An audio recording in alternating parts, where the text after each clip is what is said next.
Hi guys, it's May and happy EDS Awareness Month. This video is going to be full of awesome zebras who are willing to share their stories, to spread some awareness and help you learn a little bit more about EDS or support you if you're an EDS sufferer. So little is known about EDS and it's really important that we get out there this May and spread some awareness. Please share it and spread some awareness using the hashtag EDS Awareness Month. I hope you learn something new and enjoy. Ehlers Danlos syndrome is challenging, painful, it's frustrating, a battle, change, it's bruising, GI issues, joint dislocations, subluxations, fatigue, injuries, heart issues, insomnia, poor wound healing, the migraines, brain fog, loneliness, tiring, a lottery, limiting, strengthening, a community. it's misunderstood, being dismissed and not believed, it is invisible, Variable. and difficult. it's me. Ehlers Danlos syndrome is way more than a collection of symptoms. It's real people. Ehlers Danlos syndrome, or EDS for short, is a connective tissue disorder that affects so many people, and it affects us in every aspect of life.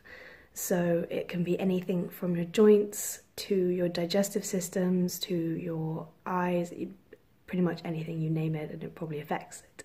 EDS is pain. It's a lot of it and it doesn't go away. It's going to sleep and waking up not feeling rested. It's having no idea which joint is going to really hurt in the morning. Pain keeps you up at night, it stops you doing the activities you love, it sucks. It's pain. Nobody wants to be in pain. Ehlers Danlos syndrome is a lot more than just pain. Yeah, there's pain, a lot of it.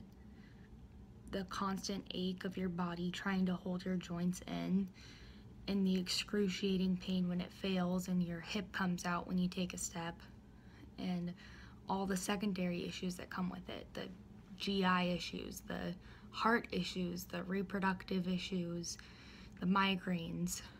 But to me, the worst part is the emotional effects and the psychological effects. Being dismissed and not believed, feeling like a burden on your family. That's the part that wears me down.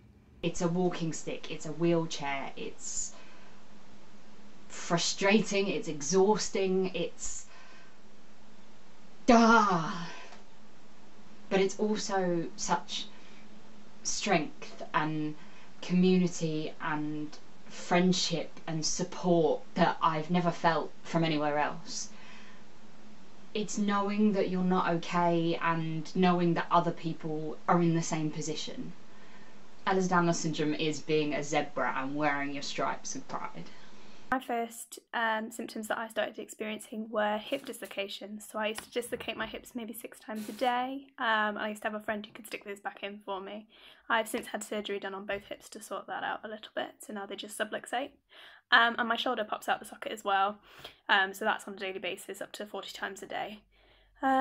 So that it tends to be my key focus with treatment.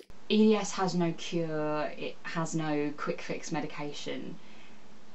It's a struggle, and each individual has to learn to manage their own symptoms, which can be wildly different. You just need to learn to find your own balance, and for me, mine was sport. So I go to the gym about 4 times a week and I lift weights, I train my core strength so much, I do gymnastics on top of that. I have been sporty all of my life and it's just what's worked for me. But you've also got to remember that your mental health needs to be just as good as your physical. And on the days when your physical health does deplete, you do have to pick yourself up mentally, and it can be so challenging every single morning to pick yourself up. But it's something that we have to deal with every single day, and you learn your own way of dealing with it. And I think that there are so many people out there that are amazing. I'm at university and some days it's hell and others it's amazing. And I feel so honoured to be able to live so independently. I manage my EDS through medication, physical therapy, braces, and a lot of patience and a lot of mental strength. I have a drawer full of medication that help with the symptoms, but there is no cure. It's a genetic disorder. I take 2 tablets for my pain 3 or 4 times a day. I take antidepressant because pain's kind of miserable. I have 2 antihistamines for anaphylactic reactions to try and sort of minimize those. Physiotape, which holds the more stable of my joints in, but it's not really enough for my ankles, my shoulders and my neck to help with that, so I have to have full braces for those. I think my biggest weapon though for coping with the pain and the other symptoms is having amazing friends to help me through it and being able to laugh, I guess.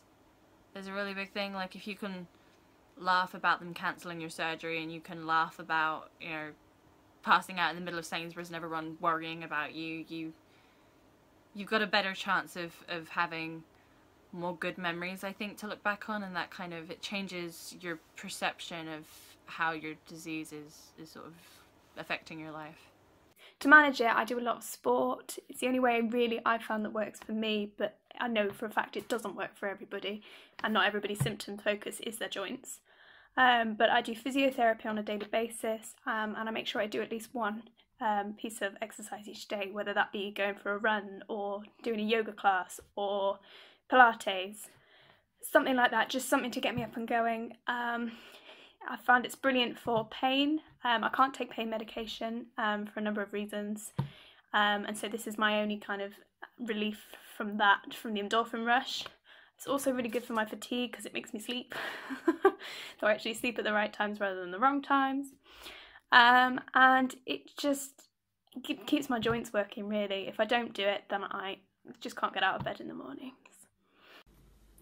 Treatment and management wise, I love to get out and about and walk around and swim. That really helps the chronic pain, and I also engage in stretching as well, which seems to help. I rarely take painkillers and other drugs for this condition. It's mainly down to management through sort of diet as well. I tend to sort of eat a low FODMAP diet, which helps my gastro symptoms quite a lot, and also meditation and trying to sort of keep relaxed as possible. Because I know that when I'm stressed and angry or whatever, then my chronic pain levels go up. I'm not on any medication for my EDS. I have to use supports and walking aids to help with my hips and knees, and things like KT tape to work with my hands and my shoulders. The main way of managing it for me is just learning pacing techniques on not doing too much but equally not doing too little, so I fall into deconditioning and just get worse and worse. To manage EDS, you really have to just have as much positivity and hope as possible, and some days I know it's impossible, but I think accepting the diagnosis and learning to carry on is one of the biggest things I've learned along this journey, and it took me a long time. Men are in the minority of people who have EDS. This could be for a number of reasons, though the main one is possibly that men don't go to the doctor as much as women, so therefore might be more reluctant to seek help, which is a shame because EDS can be managed.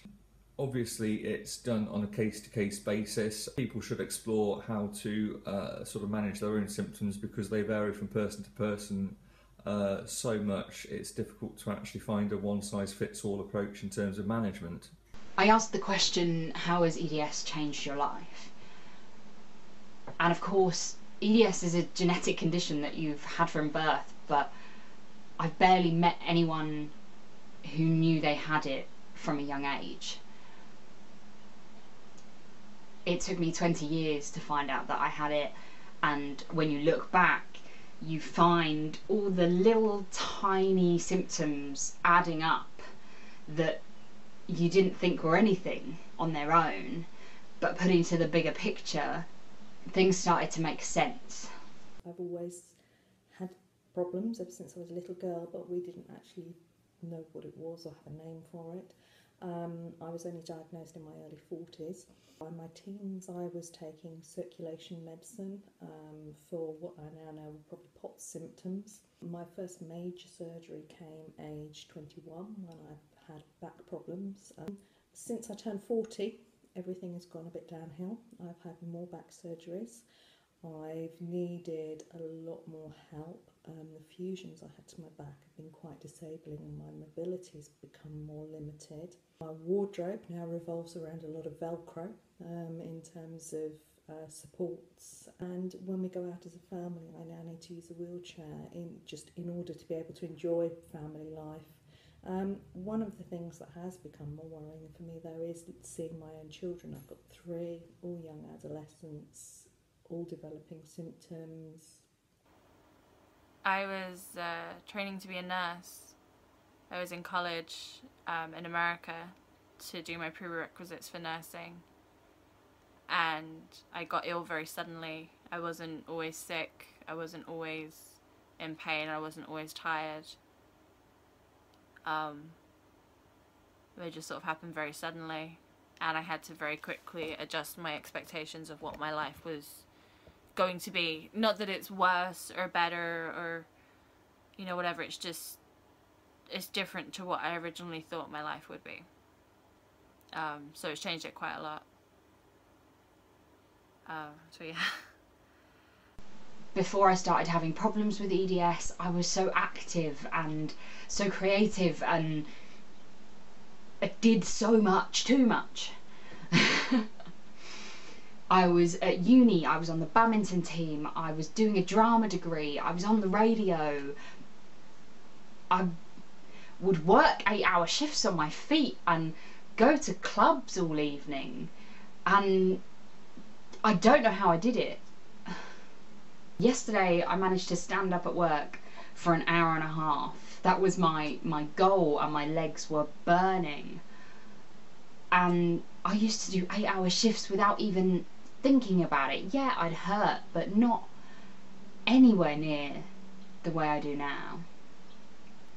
EDS can change your life because it's progressive and it's variable. It doesn't always stay the same. I started my vlog and my blog because there needs to be more awareness out there, but equally there needs to be someone to say to people who are newly diagnosed that it's going to be hard, but equally it can be okay, and there are people around you who know how it feels. Yes, they're in this online YouTube world, but they're there. I started my channel because I was honestly sick of seeing daily and weekly vloggers that were nothing like me. I found a few chronic illness vloggers, and it's still a very small community, but I just really wanted to contribute to that. I wanted to spread awareness and make it known that living with a chronic illness isn't rare.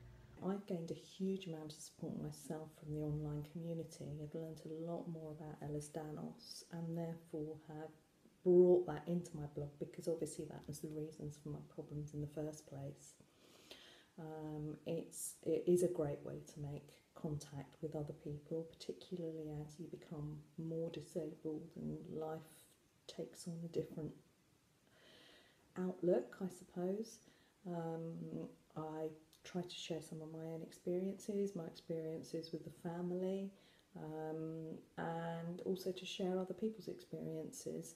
If I can offer any help or a bit of inspiration like others have given me through my writing, that's great. It's also really helps me as well in terms of expressing myself. So the first thing that I started that was kind of sprung from my Ehlers Danlos syndrome is my holistic bath and beauty product company Heaven Sent Bath and Beauty. And I kind of did that, honestly, to spite my husband. He kind of made me feel like I wasn't really worth anything now I was sick. Like I was a broken camera that didn't take photos anymore, and he acted like I couldn't do anything, like I couldn't bring in an income. So that's why I started that one. And then when I moved back home, and this is still sort of a work in progress, I'm still trying to bring Heaven Sent over here, but the European Union has very strict regulations on things that go on your skin and in your body. So that's okay, but I will figure it out.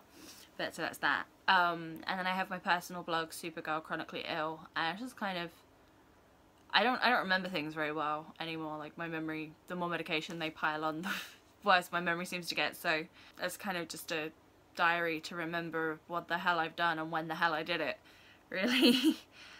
And then my third blog is a blog dedicated to beauty and fashion and stuff like that for people who are sick. So it's all about saving your energy but still looking really cool, and I like that concept. EDS has brought me together with people from around the world. Yes, it's through shared pain, but sharing means community, and community means support and advice and help when you're at the lowest point. It means there's always someone there to listen. My hopes for the future are to increase my joint strength and stability, to get back onto the tennis courts, engage in more study. I really enjoy learning about medical science and languages and that sort of thing. It's very difficult when you've got brain fog to actually engage in study and to actually really remember things. I'm also looking forward to building the support services that we offer for men affected by EDS as well.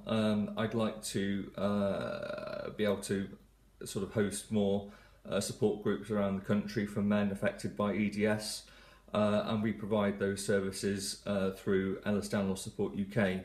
I guess I hope that I will be able to play a contributing role to society, and that when I come home at night and close the door, I will feel like I've done something to help people and make the world better, I guess.